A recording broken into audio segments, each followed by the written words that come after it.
So, it looks like HoYoverse is about to throw out their entire playbook for Genshin Impact because the roadmap we have for the 6.x updates is shaping up to be one of the most unpredictable stretches we've seen in years.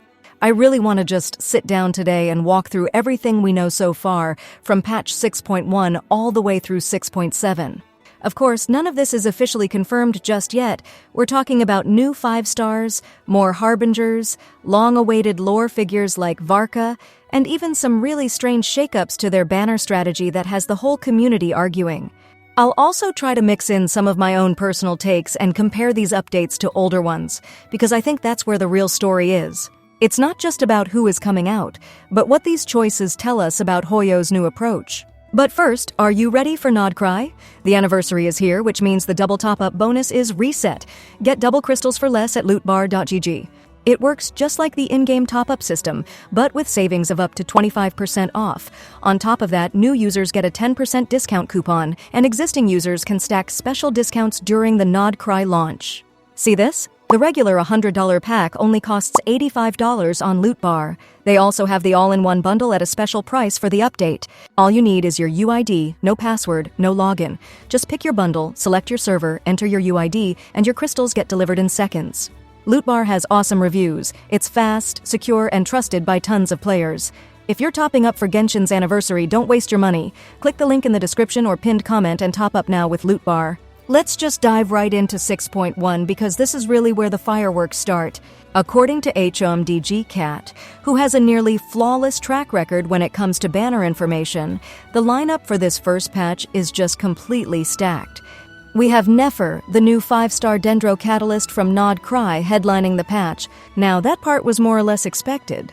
HoYoverse always likes to launch a new region with a shiny new local character.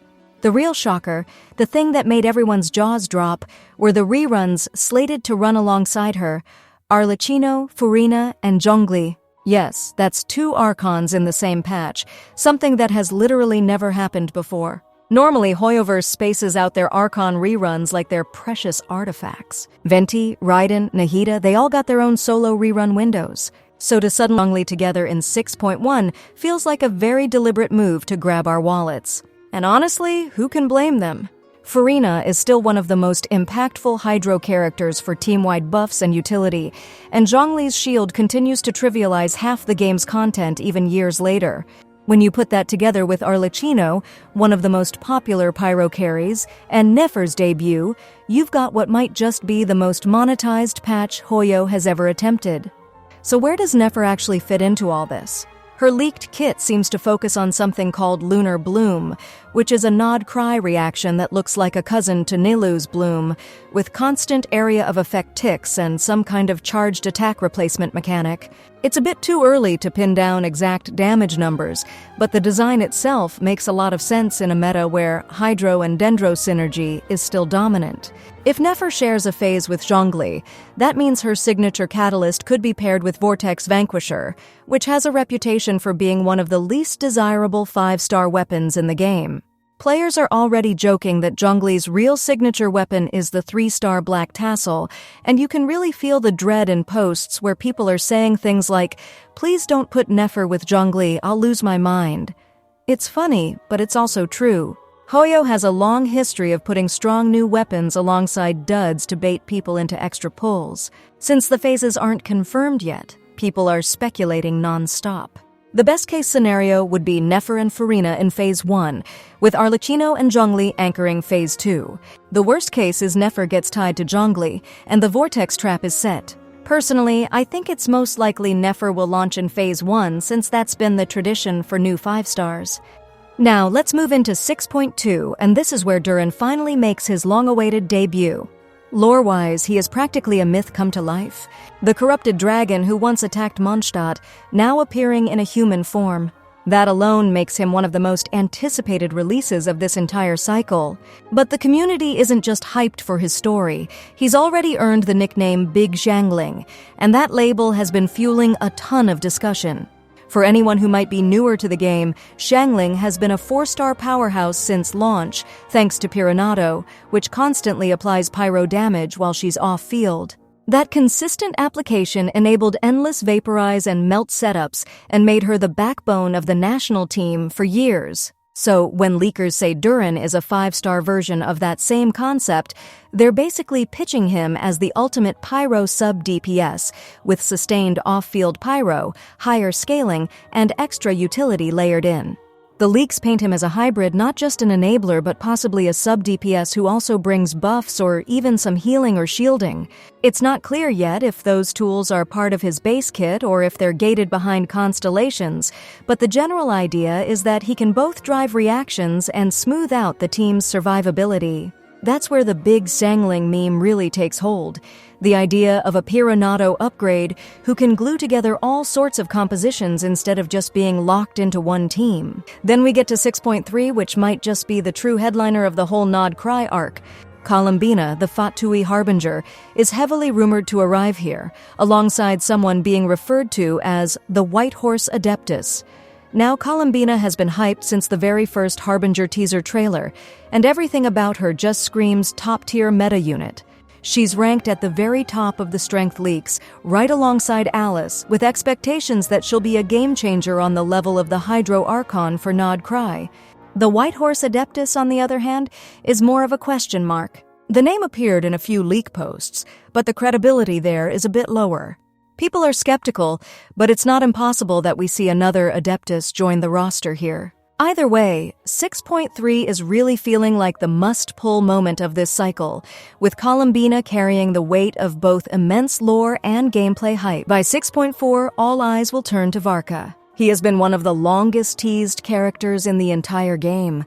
The Grandmaster of the Knights of Favonius, Razor's mentor, Mondstadt's absent legend. The roadmap points to him finally debuting as a playable character in 6.4, but then the controversy hits. Several leaks have claimed that after his launch, he'll be moved into the standard banner in patch 6.5. And that news set the community on fire. On Reddit, Discord, Twitter, everywhere you looked, people were either raging, making memes, or swearing they would uninstall if it turned out to be true.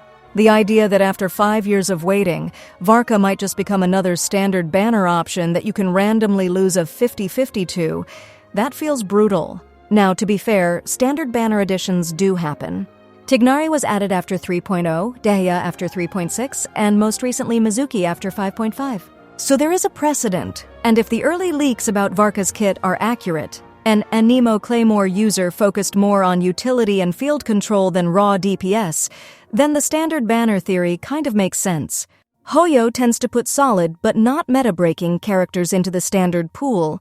Think about Tignari's quick-swap dendro damage, Dehya's mitigation mechanics, or Mizuki's versatile support kit. Varka could slot right into that pattern. But there are contradictions too. Adding him would make 3 Anemo 5-stars in the standard pool, Jean, Mizuki, and Varka, while Geo still has none. Plus, Mondstadt already dominates the standard pool with Dilek, John, and Mona. Would Hoyo really double down on another Mondstadt character instead of diversifying with someone from Fontaine or Nod Krai? It just feels odd. And from a business perspective, making Varka a standard character leaves a ton of money on the table, because he's one of the most hyped characters left in their backlog. After Varka, the roadmap gets a little fuzzier. 6.5 doesn't have a clear headliner just yet. Some whispers say a new female unit will appear, but there's nothing consistent enough to call credible. Patch 6.6 has been tied to Nicole in speculation, mainly because she's part of the Hexenzirkel, and Hoyo usually likes to tie witch characters into late arc story beats. But again, that's more theory than it is a leak. And then in 6.7, Sandrone, the Marionette Harbinger, is rumored to show up. That one has a bit more traction, since she's always been paired in speculation as the follow-up to Columbina. And finally in 6.8, Alice, Klee's mother. That's going to wrap up this deep dive into the Genshin Impact 6.1 through 6.8 roadmap. From Nafer's debut and the double Archon rerun chaos, to RERUN finally stepping out of the lore, Columbina's must-pull hype, and the messy debate around Varka's potential fate on the standard banner, there is a lot to keep an eye on. If you found this breakdown helpful and you want more analysis like this, including banner predictions, community reactions, and meta breakdowns, make sure to subscribe so you don't miss the next one.